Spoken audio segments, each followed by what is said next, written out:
A comfy and heartwarming start to episode 2. So this time, episode 2 of Gimai Seikatsu has recently came out and I want to put my impressions into it. I've also uploaded my impressions of the first episode, so please check it out from the playlist section. So let's talk about it again this time. The episode opens with the awkward cohabitation between step-siblings Yuta and Saki. I managed to make it all the way to the end of the episode this time. Well, in that respect, it was just as I expected. There were a lot of information packed together, but what was most impressive this time was the spotlight on Saki. There was something amazing happen from the beginning. I was laughing hard when I heard her saying, "It's a waste of water, lol." But here I thought in episode 1, she was just as soft as what people expected. But when it comes to episode 2, the icy cold emotions really shows, but the animation staff playfulness was amazing, a very different eye-opener from the original. The scene then meanwhile switched to school. Maru explained the unpleasant details about Saki to Yuta. In the original work, the scene was switched to the classroom instead of the rooftop. The way Maru explaining the Ayase Saki rumors was well detailed, but some movements was left out a bit. The dialogue did perfectly stated. Maru quickly observed his surroundings and brought his face closer as he whispered, but the body movements did not produce. She was a work-hugging girl selling herself. Wasn't it called prostitution instead? I wanted to introduce some very mysterious changes to the original work though. Maru looking up to the skies is the first experience to me, lol.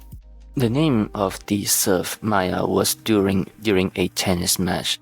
Also had a name change.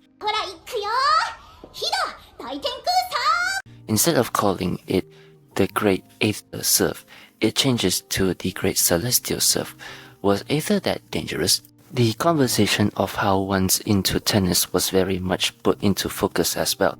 It really shows how both of them was being forced into the tennis club with different set of reasons. The scenery with them watching the tennis match was also comfy, alongside the music kicking in the mood. A smile that must be protected, which was that Maya, who had an infectious smile to everybody when it comes to people around her, something that you don't see often with side characters. A mix of troubles in society was also occur in this episode. Parts of the lives that Saki went through in the society was deeply explained well. Oftentimes, in any series, whether it is a rom-com or an isekai, they usually inserted those little things related to real life, and that really portrays to it. Another thing I noticed that is different from the original work is that the deep flashbacks.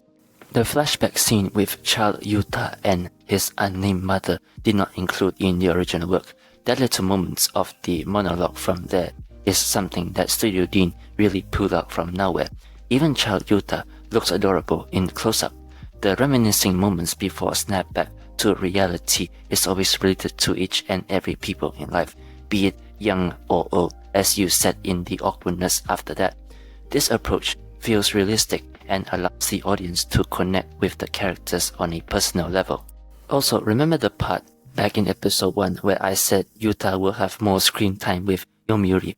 Looks like there is. Of course, I mean, like, how can you forget these wholesome conversations between your senpai and junior? Just look at those teasings around him.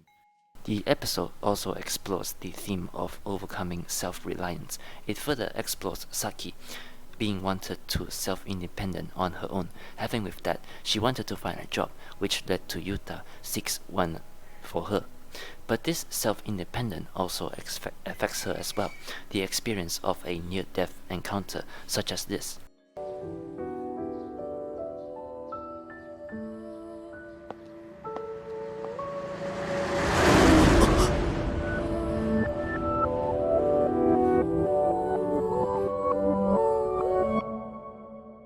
This near-death experience had a lesson on her that forces her to rely on Yuta, and he, in return, demonstrates unexpected protectiveness, showcasing side of him beyond his initial awkwardness.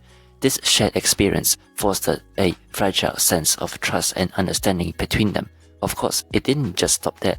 The plot device of a near-death experience can feel somewhat melodramatic, and the romantic undertones remain subtle, bordering on cliché. As he comes out from the shower, he saw someone none other than Maya, who warned Saki had her come over.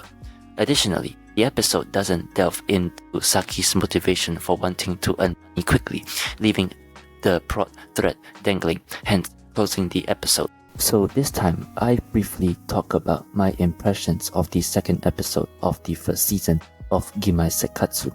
Overall, it offers a glimpse into the blossoming relationship between Yuta and Saki. It explores the theme of self-reliance, societal perception, and the importance of genuine connection.